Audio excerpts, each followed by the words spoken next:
intercessão de Nossa Senhora, rezando Ave Maria, cheia de graça, o Senhor é convosco. Bendita sois vós entre as mulheres, bendito é o fruto do vosso ventre, Jesus. Mãe de Deus, rogai por nós, pecadores, agora e na hora de nossa morte. Nossa Senhora, Rainha dos Anjos, queridos irmãos, nós celebramos neste domingo a solenidade de São Pedro e São Paulo, dois grandes apóstolos que no início da igreja deram o bom testemunho da fé, na ousadia, na valentia, na coragem, a ponto de derramarem o seu sangue por Cristo. Segundo a tradição, ambos morreram na cidade de Roma por volta do ano 64 da era cristã. Foi diante daquela perseguição do imperador Nero, imperador romano, que se deu então a morte de ambos. Pedro morreu crucificado de cabeça para baixo, onde hoje está construída a Basílica de São Pedro, em Roma. O apóstolo Paulo morreu de uma outra forma. A espada arrancou sua cabeça, né? Então, isso por amor a Cristo, pela fidelidade ao Evangelho. Então a igreja hoje recorda essas duas figuras fundamentais no início da nossa fé e que nós celebramos com solenidade por sabermos o grande valor que estes dois homens têm. Para isso, a solenidade de hoje nos dá a ocasião de meditar algumas realidades importantes para a nossa fé. A primeira delas é que a nossa fé católica, ela possui uma seriedade. Ela é séria. Nós temos esse patrimônio de fé ao longo de 2000 anos, que foi transmitido por esses homens de maneira valente e corajosa, que nós recebemos e professamos. Então a fé não é algo que a gente escolhe, a gente recebe, e recebe sobretudo da Santa Igreja. E nós recebemos esta fé de 2000 anos.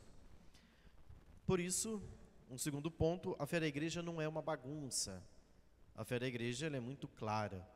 E nós temos conceitos de fé ensinados no Catecismo da Igreja Católica, ensinados ao longo dos séculos, que são muito claros. Então, a fé não é uma bagunça. A fé é clara. Quando nós pegamos, por exemplo, o século XVI, que foi um século que iniciou, basicamente, o período das grandes revoluções, né? Depois do século XVI, a humanidade deslanchou, né, de modo especial, assim, as grandes revoluções. A primeira delas, iniciada com Martim Lutero, com o protestantismo, depois veio a Revolução Francesa, a Revolução Industrial, a Revolução Comunista, e aí foram se desterrando inúmeras revoluções. Mas a revolução que foi proporcionada no século XVI por Martim Lutero, ele que fez uma certa bagunça nessa dimensão da fé. Por quê? Porque Lutero apresentou inicialmente um primeiro princípio. E qual era o princípio básico em relação à fé? O livre exame das Sagradas Escrituras. Pode não parecer nada, mas quando Lutero apresenta este princípio do livre exame das Escrituras, ou seja, cada pessoa pode interpretar a Bíblia segundo os seus critérios, ele causou uma bagunça. Porque nunca antes disto a igreja havia feito isto. A igreja sempre interpretou as Sagradas Escrituras amparada na tradição, no magistério e na doutrina de sempre, dos santos. Nós lemos as Escrituras de maneira única. Existe uma unicidade na Sagrada Escritura. Agora, o protestantismo instaurou o quê? O livre exame. Então a pessoa abre a Bíblia, começa a ler a Bíblia e faz interpretações da Sagrada Escritura que vira uma bagunça, vira uma confusão. Então, a igreja não é uma bagunça. E é por isso que, às vezes, nós temos muita resistência em receber docilmente os ensinamentos da igreja. Por quê? Porque com o livre exame foi se instaurando esta confusão. E esta confusão foi se prolongando ao longo dos séculos que chegou até nós. Então nós não temos como dizer que nós não temos uma influência do protestantismo dentro da nossa cabeça. Nós temos, porque isso é uma corrente que veio de mais de 400 anos. São séculos de história. Então a fé católica, ela possui conteúdos claros. E os conteúdos da fé católica estão aonde? Ancorados, amparados na revelação. Ou seja, Jesus nos revelou, Jesus nos ensinou, Jesus nos transmitiu, e é isso que nós cremos. Nós não cremos no que queremos, nós cremos naquilo que Deus revelou. Por isso que, às vezes, como eu disse, quando a igreja nos ensina uma verdade de fé, que vai na contramão daquilo que nós queremos, dos nossos desejos, das nossas vontades, às vezes a gente fica bravinho, ou a gente prefere não cumprir. Por quê? Porque você quer fazer da sua fé aquilo que Martinho Lutero fez, o livre exame. Eu faço do meu jeito, não é assim também. Então veja, então você não está vivendo a unicidade da fé católica. Você está com um pé dentro da igreja católica e outro pé no protestantismo. Você está com um pé em duas canoas. Celebrarmos a memória, a solenidade de São Pedro e São Paulo, é lembrar que, como Santo Irineu, um santo do século II, ali praticamente próximo dos apóstolos, né? Ele dizia que a igreja de Roma preside as outras igrejas na caridade. Então, o Papa, e é hoje o dia do Papa, nós celebramos com grande alegria o Santo Padre, o Papa Leão, que hoje está à frente da igreja. Nós procuramos ter comunhão com ele, porque a ele coube a missão de fazer o quê? Confirmar a fé dos irmãos. Conforme Lucas capítulo 22 está lá, nosso Senhor disse para Pedro, para ele confirmar a fé dos irmãos. A Pedro cabe a missão dessa chancela. E muitas vezes é o que causa estranheza, porque a gente não quer obedecer. A gente, vamos fazer do nosso jeito, né? Veja, este princípio é um princípio protestante. É um princípio de Lutero. O livre exame, eu faço do meu jeito, a fé é um sentimento e eu faço do jeito que eu quero, né? Lutero não só mudou o livre exame da Escritura, mas mudou o conceito de fé. O conceito de fé para Lutero é um sentimento de confiança em Deus. E veja, isso está impregnado na cabeça das pessoas. Mas o importante é que eu tenha uma fé para com Deus. Não! Isso é um segundo elemento. Mas antes tem um elemento primeiro, que é mais importante do que esse. Que a fé é revelada. Então ela é transmitida, ela é ensinada. Eu creio naquilo que foi revelado, ponto. Mas os dois princípios de Lutero estão impregnados na cabeça de muito católico. Número 1, o livre exame. Eu interpreto do jeito que quero, faço do meu jeito, não sigo docilmente os ensinamentos da igreja. Número 2, a fé é meramente um sentimento de confiança em Deus. Lutero dizia, não, basta você confiar em Deus, ponto. A igreja não ensina isso. A igreja diz que a fé é revelada, ela é transmitida, é ensinada por Nosso Senhor e nós cremos naquilo que Nosso Senhor disse, ponto. Veja que os dois conceitos de Lutero foi criando uma grande bagunça, tanto que o protestantismo é uma grande confusão. Você não sabe nem para onde puxar a linha para começar o negócio. Então, a fé católica, número 1, ela é séria. Número 2, ela não é uma bagunça. Ela é clara. Os conceitos são claros, existe lógica, existe objetivo. E ela não muda. É por isso que a igreja se sustenta há 2000 anos. Porque ela tem clareza e ali ela permanece fiel. Então, o que a igreja ensina e transmite não é de livre discussão. Vamos discutir esse assunto. Não, não é discutível. O assunto é crível. É para crer, não é para discutir.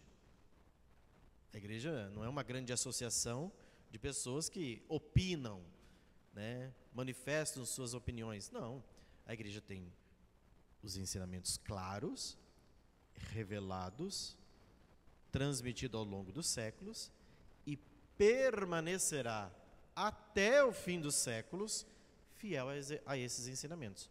Por quê? Porque foi revelado, porque foi transmitido e foi ensinado por nosso Senhor Jesus Cristo. Então, a fé é estabelecida no fundamento dos apóstolos. Por isso, ao olharmos esses dois homens, Pedro e Paulo, nós somos em primeiro lugar convidados a sermos fiéis a esta fé. Por quê? Porque Pedro e Paulo derramaram o seu sangue, morrendo, ambos desta forma tão trágica, por causa do quê? Por causa desta fé.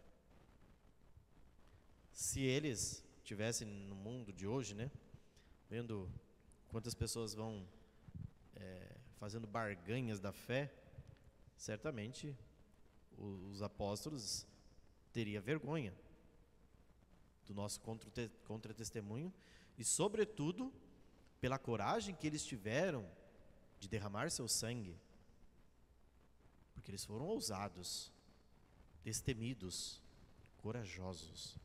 E nós tentamos aqui fazer uma barganha, conciliar as coisas do nosso jeito, para não obedecer, para fazer conforme a nossa consciência, que às vezes é turva, é torta, é confusa.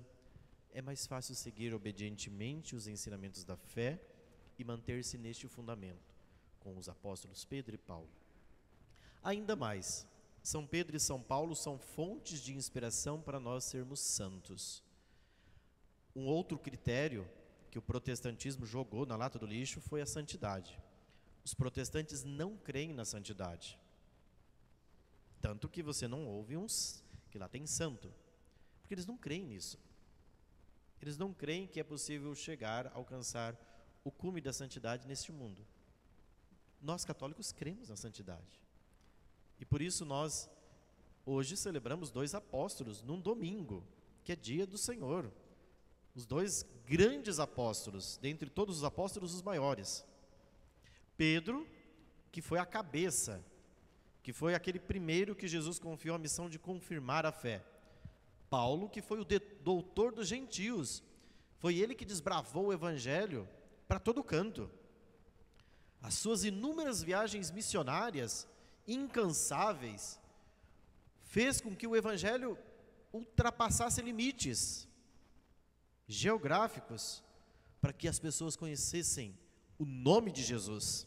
E nós devemos a Paulo, porque se Paulo não tivesse levado o evangelho podia ter ficado fechado, algemado. Mas Paulo não. Paulo levou o evangelho para todas as regiões, gastou sua vida, enfrentou inúmeras dificuldades.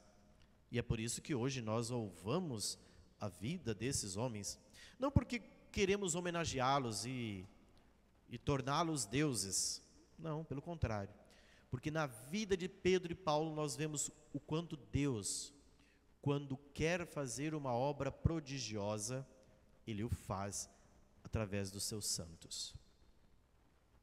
Quando nós celebramos um santo na liturgia, nós não estamos prestando uma homenagem ao santo meramente.